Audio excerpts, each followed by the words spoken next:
When I started, it took a lot of digging around to find things that I could put my guitar into that would give me the sounds that I was wanting.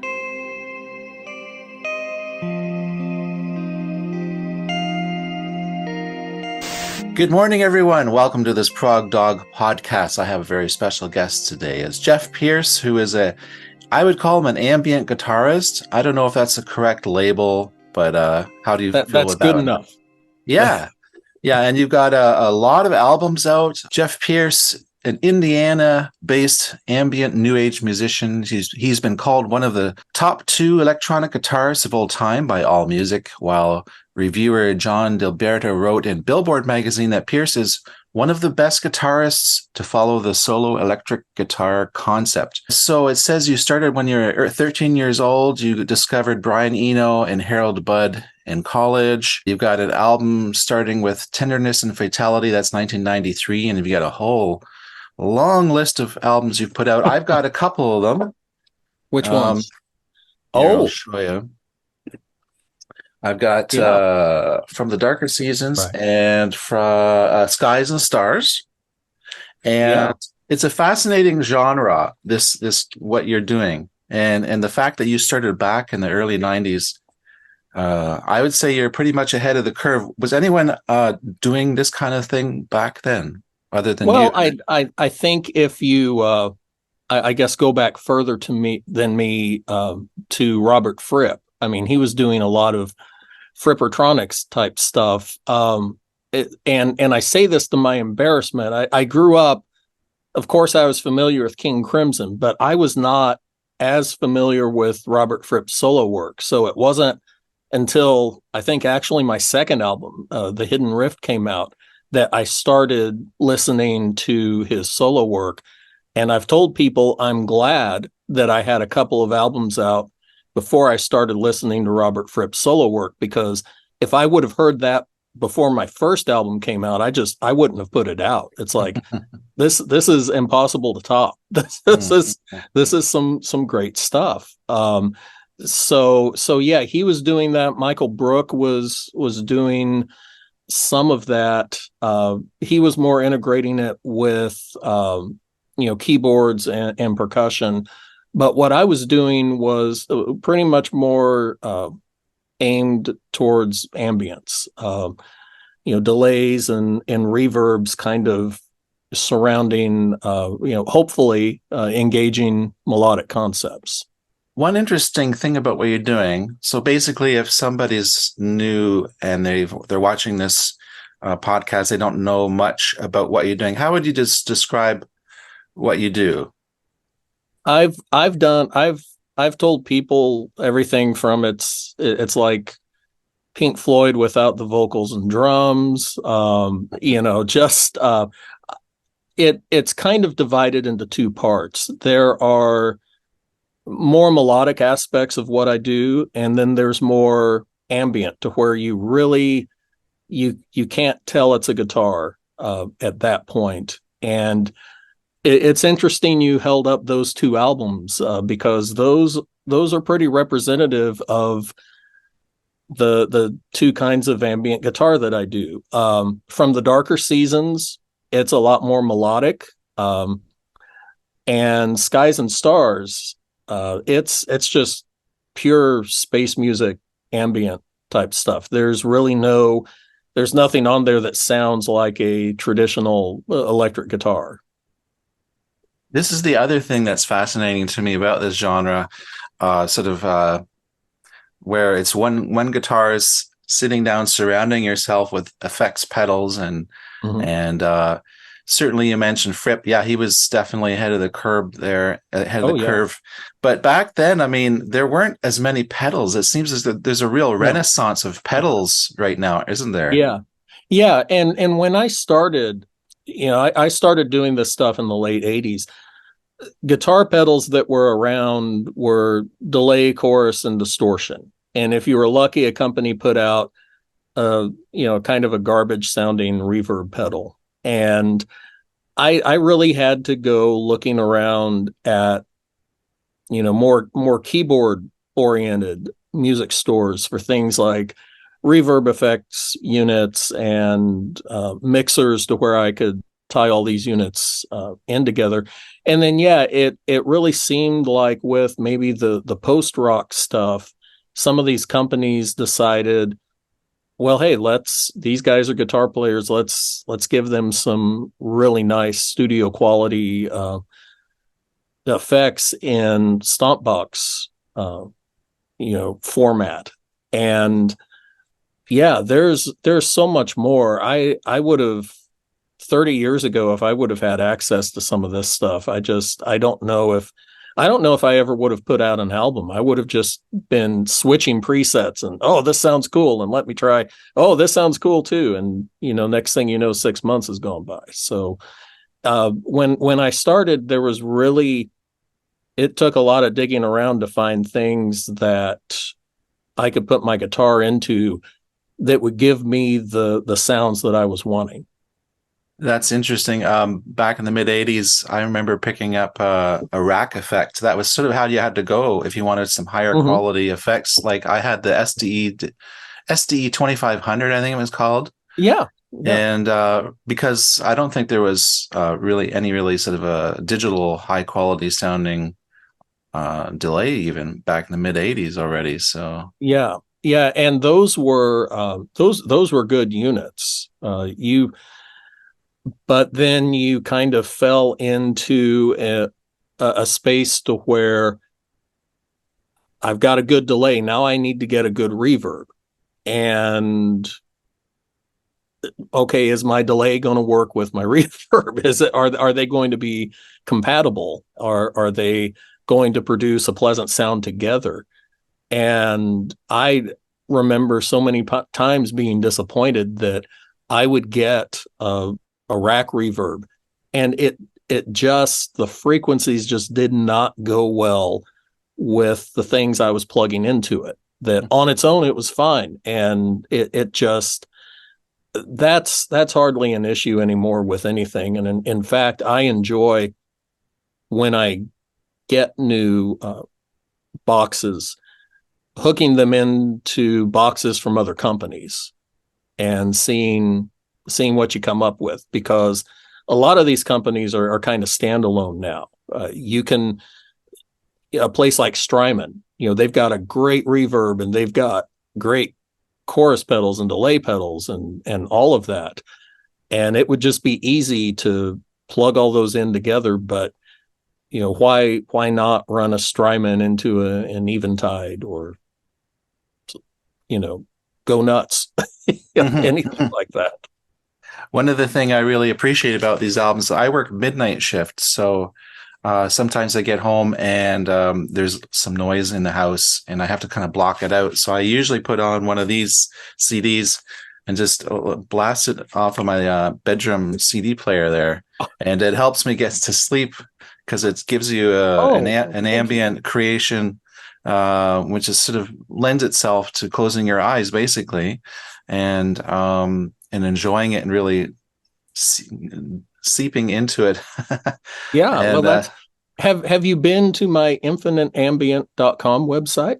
No, I haven't. Okay. Well, it was the concept I kind of came up with back in high school in our computer lab, where we had these old school Radio Shack TRS-80 computers. Oh, yeah. And I found out quickly you can make a random number generator with it. You could set the parameters, a number from 1 to 20, and it would spit it out and then spit out another whenever you'd hit enter. And I thought, wouldn't it be interesting if I could do that with phrases of my guitar music? But back in the mid 80s, you were not getting, there was no way you're going to get your, analog music into a Radio Shack TRS-80. So it kind of stayed in the back burner of my mind. And then in 2013, I was playing a festival in California, and I met a guy there who had done some music apps for Steve Roach that just involved different loops playing at the same time. And I asked him, hey, would it be possible to maybe create an app or a web app that used a random number generator to select between a bunch of different files of music. And he kind of thought, he's like, well, yeah, that definitely is possible.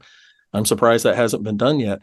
So I created one. What I would do is I would record short phrases of my music, and let's say I had 8 sound files. Well, a random number generator picks between 1 and 8, and whatever it picks, it plays. And that has evolved into infiniteambient.com. I think I have 9 of these listening experiences up there, but you just click begin and it goes on forever. It's not like hitting the repeat button on a CD.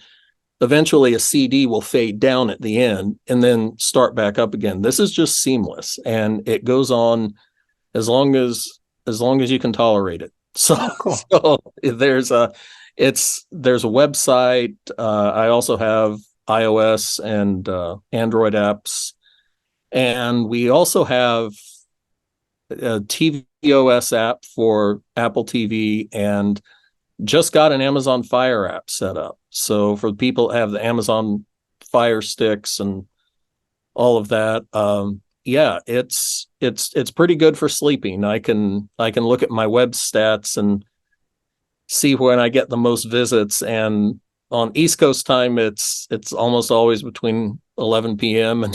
and you can see someone's been on this page for 6 hours. So they're letting it stream while they sleep. Cool. Now that's the other thing that's so interesting since you sort of started out. Obviously, you're more of a pioneer. If you go on YouTube today, there's just a ton of guitarists probably now that are doing sort of like ambient guitar work, and so now there's almost too much. Yeah, there's a lot. Oh gosh. Yeah. I look at these guys' pedal boards and I know what you're talking about. And it's like I'm all for owning as many pedals as you want, but man, those are some big pedal boards. You know, those are some, I would think when they turn them on that the lights in their town would slightly dim a little bit. There's a lot of pedals there.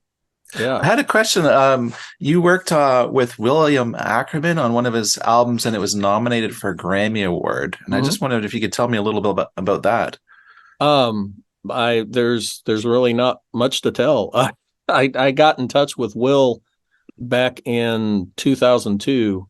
Mutual friend of ours had said, you should get in touch with this guy because you guys have the same kind of broken sense of humor. And so we got in touch, and yeah, I've been to his studio a few times to do recording, and Will knows exactly what he wants, and he will deliver for me. And I'm pretty sure the album was Meditations that was nominated for the Grammy. He had a track almost done, and he sent it to me via the internet and just said, if there's a space for you here, play something. And yeah, I did. And it turned out pretty good. And it's just amazing how that has almost become the de facto mode of collaboration now, that people don't necessarily need to be in the same room to do this sort of thing. The same thing happened with Paul Avgerinos. He wanted me to play on an album of his, and I want to say it was 2015 or 2016, and I think that album did win a Grammy. I think it was called Grace. And yeah, it's just amazing what can be done with the internet. And what we're doing right now is a prime example. This is something that could not have been done, I don't think, even 20 years ago, or at least not with any kind of quality. So it's just amazing. It is amazing. I mean, I remember watching the Jetsons, that cartoon, and they would have these screens and talking to people on screens, which is basically what we're doing. But of course, back then it was very sci-fi in the future, which is It's so funny now. We just take it for granted. I guess the pandemic also just accelerated the use of Zoom, for example. Yeah, the pandemic did a lot of things that I think we're just beginning to figure out technology wise, what its impact was. And yeah, Zoom was definitely one of them. Zoom was a big one. I think also it really pushed forward, or maybe took the stigma off of binge watching a series on Netflix or Hulu or whatever. It's like, yeah, you go ahead and binge watch a series. You don't have any place to go. So I think it kind of took that stigma off of that. And same thing with music. I know during the pandemic, and I don't think it hit me quite as hard because I'm more of an introvert anyway. So my social calendar is pretty much hang out here at home and go into the woods every once in a while and cut down some trees for firewood. A lot more solitary. But even during the pandemic, I turned to a lot of music, and I found myself listening to a lot of the music I grew up with, and seeing, I guess, just going back to see is this still speaking to me today? Is this still relevant? And I was surprised how much of it was. When I was, and still today, when I was in high school, one of my favorite bands was Rush. And I listened to a lot of Rush. I listened to a lot of Emerson, Lake and Palmer. I listened to a lot of early Kansas, and I still listened to them since then. But during the pandemic, it just seemed like I got all these records out that I hadn't just sat down and focused on listening to in a long time. And I did. I don't have anywhere to go. I'm going to sit here. I will put on, Song for America by Kansas. I'll flip it over for side 2, and then I'll listen to that. And then, okay, guess what? Farewell to Kings by Rush. I'm putting that on. And that was just an interesting experience. And I say that with I say that with the knowledge that I don't ever want I don't ever want that pandemic to happen again. Hold on a second. My phone just went off about something. So no worries. Yeah. So yeah, I'm just really, I'm glad it's over, but I'm glad I had the chance to sort of revisit those albums, because yeah, I mean, personally, I don't think I'm ever going to get tired of listening to Selling England by the Pound by Genesis, or Lamb Lies Down. I don't think I'll ever get tired of that, but just being able to sit down and make a space to just listen and not have it on while I'm doing dishes, or not have it in headphones while I'm chainsawing or anything like that. Just having an actual focused listening experience like that. That was just so good. Yeah, I think for me, actually, the pandemic's sort of it inspired me. During the pandemic, I ended up buying a turntable, an amplifier, and then I got a tape deck and a stereo. Again, you can see one of the speaker towers here. Yeah. Because I like a lot of people, I sold all my CDs, I sold all my vinyl back in the late 90s, I think. Mm-hmm. Yeah. Partly because I was moving, actually. I mean, if I had a house forever, I'm sure I would have kept it in the attic. But I had to reaccumulate now all of these albums. Yeah. You see, I've just rebought them in the last couple of years or whatever. So that's interesting that that inspired you to look back to the music of your youth. Now I'm curious, what's sort of your you do some live shows as well, don't you? Yeah. Going back to the pandemic, there were a bunch of shows that were canceled, but as that got as things got better, I've done a few live shows since then. But yeah, definitely before the pandemic, I played a lot more often, and it's a completely different experience from the studio recording up to a certain point. And at that point, they become a lot more of the same, because during my set, I always have a space where I just improvise, where I'm not following anything. I just pull something out. And I do that a lot in my studio. So when I get to that part of my set, when I'm playing live, I tend to relax a lot more, because it's like, yeah, I can now kind of be in my element and bring a little bit of my home to the stage, and not worry so much about, well, did I get a walk through the leaves perfect? Did I play all the notes correct? When I'm improvising, I'm in a different space than that. So I try to balance those two when I play live. Do you have some kind of like a projection screen or something like that behind you when you perform?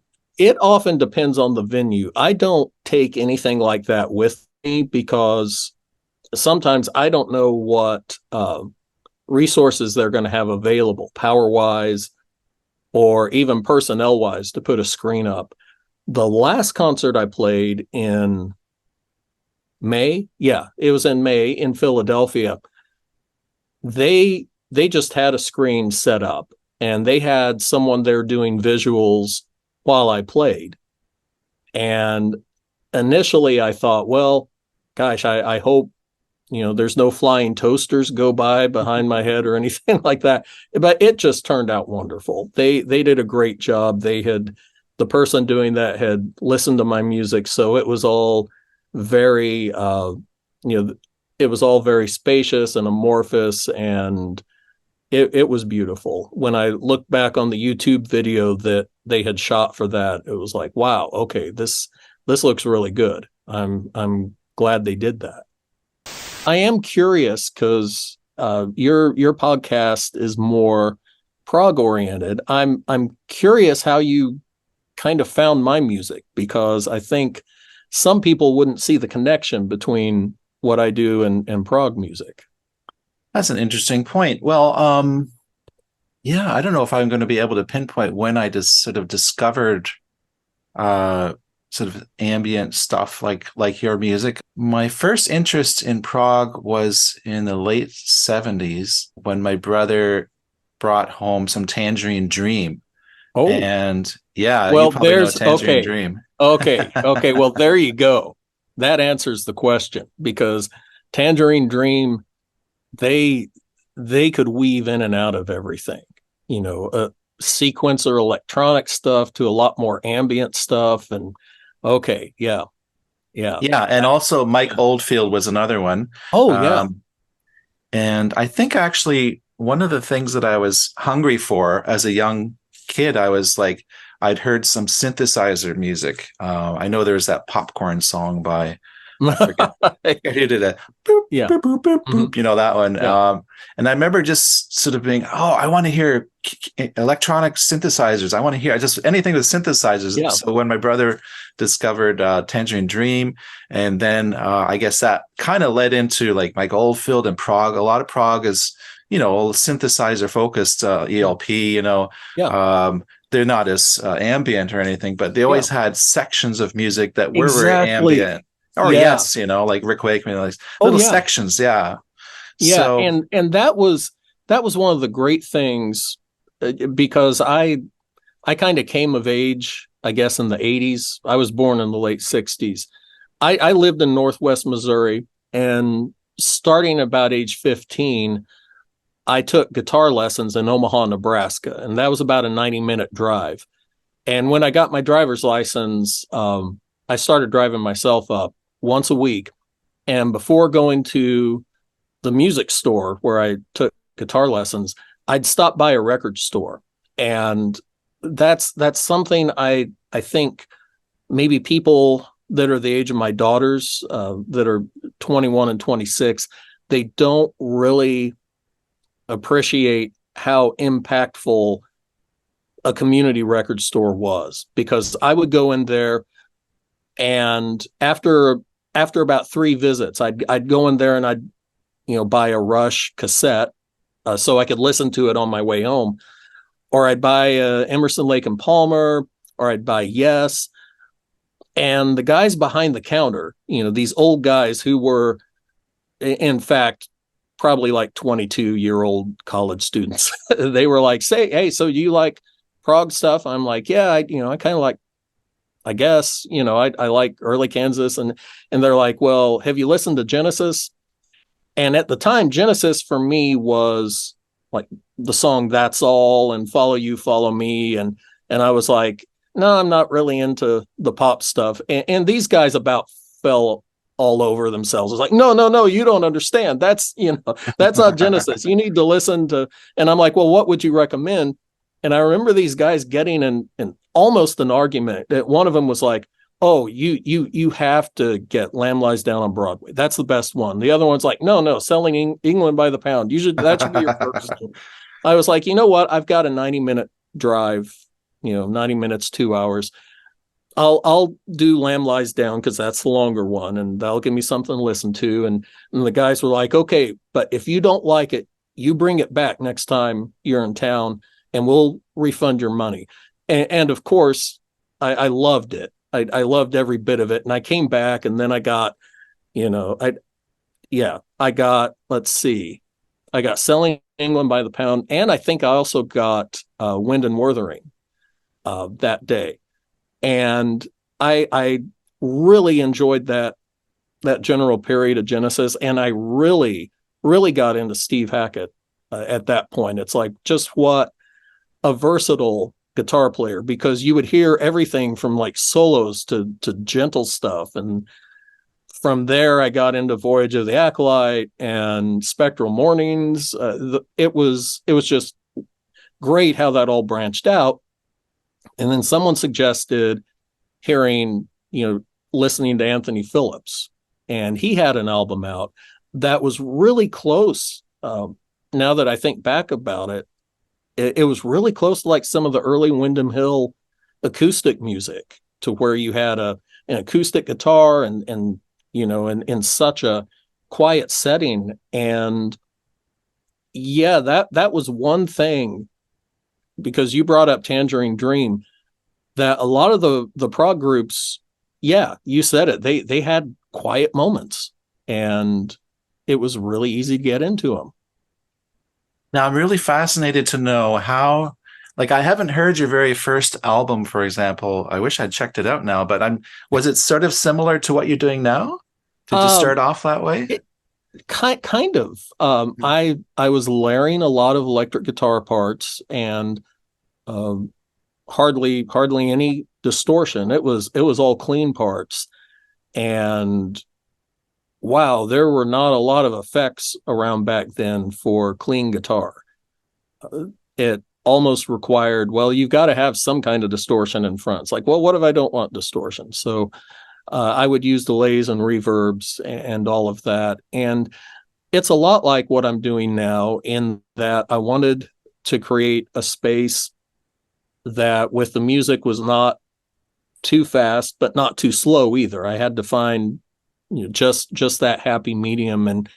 And I think I did it fairly well. And I also think I did better with that as time went on. And did people consider at the time when they heard your music that it was something that was really unusual, or how did people respond to it?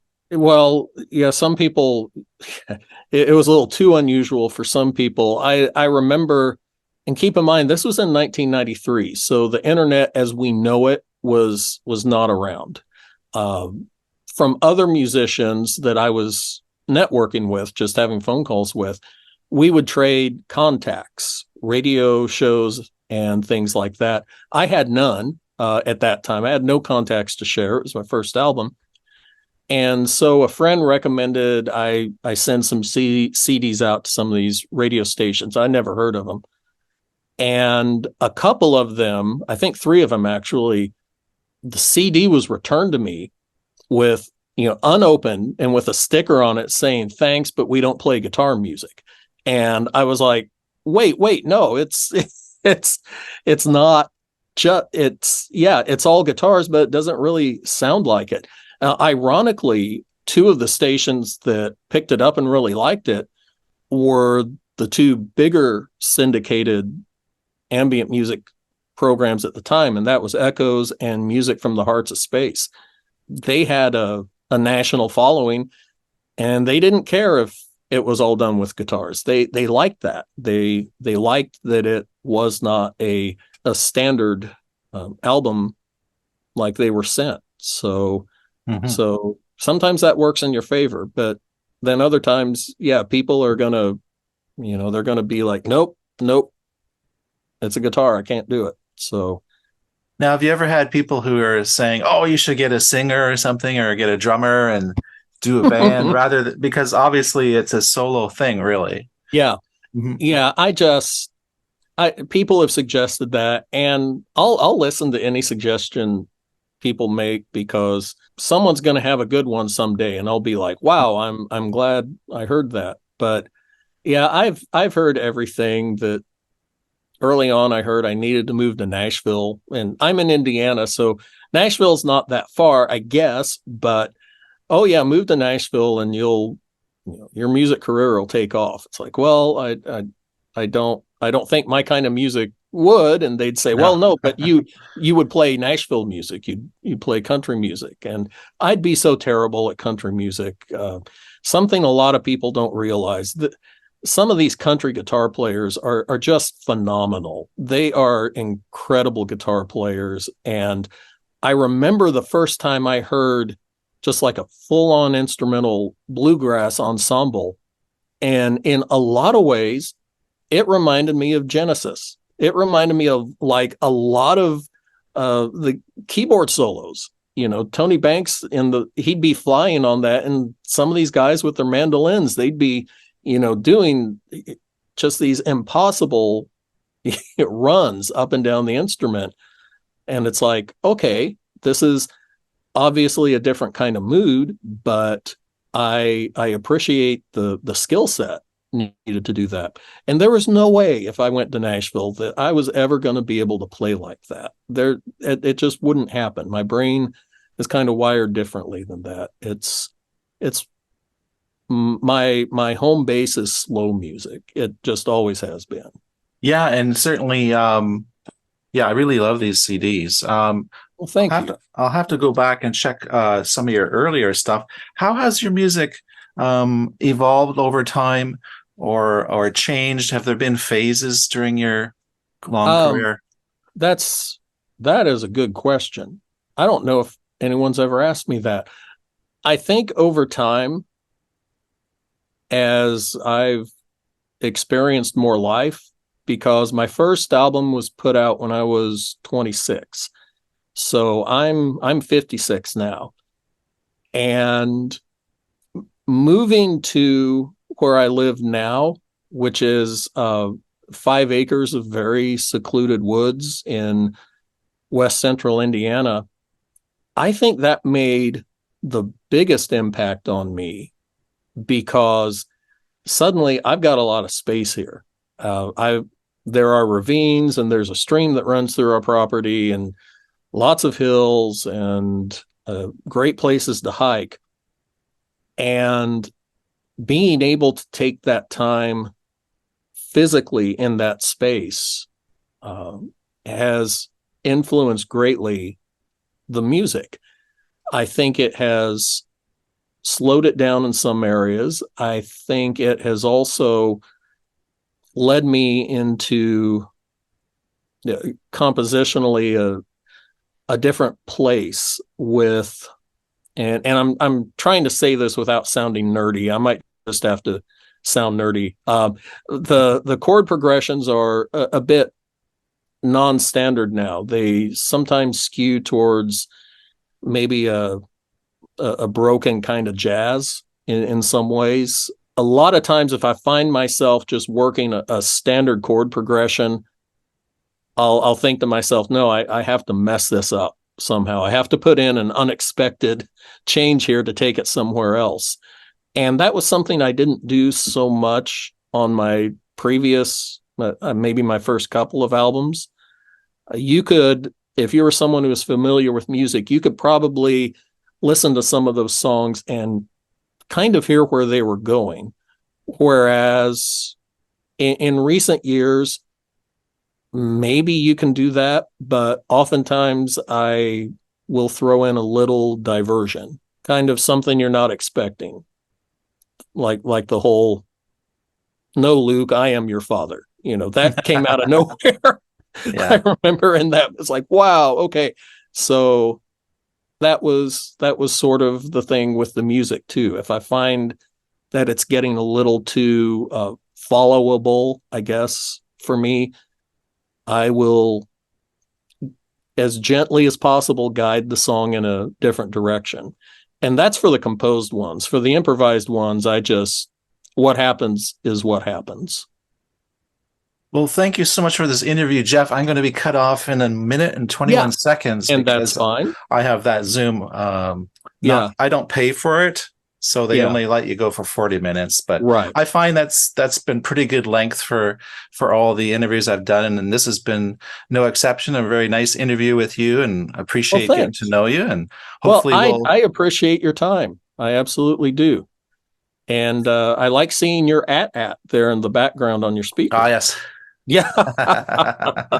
I made that comment about, the Empire Strikes Back. And then I look, it's like, hey, okay, maybe that was subliminal. I was seeing that and it made me think of Empire. Yeah.